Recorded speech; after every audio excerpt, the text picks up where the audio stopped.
דברים שיש לי לומר מאת מנחם משגב. שלום לך. שלום, שלום נתנאל. ואנחנו דקות אחרי הרמת הכוסית אוחזים ספר נוסף וחדש, הפעם ספר של שירים ואמירות ומקמות בעברית, והתחושות שעוברות כרגע בלב, בבטן, בהרמת הכוסית. במילה אחת, מרגש. בשתי מילים, מרגש מאוד.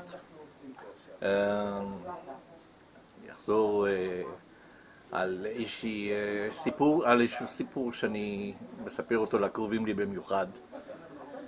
שכשהתחלתי לארוז את השירים האלו לקראת הוצאת ספר, אז המחשבה שעלתה בראשי הייתה שהמטרה היא להשביח את המותג.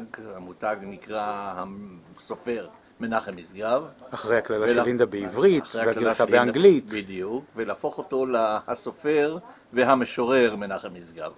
יש ברשותו כבר שני ספרים, ספר פרוזה וספר שירה, וזו הייתה המטרה, וההתכוונות שלי הייתה התכוונות עסקית גרדה, ולמרבה הפלא, תוך כדי התהליך של האיסור וההבאה לדפוס והלידה של הספר הזה, מצאתי את עצמי נרגש, מתרגש, ומחכה בפעימות לב נמהרות ללידה של הדבר הזה, ולא דווקא מהאספקט של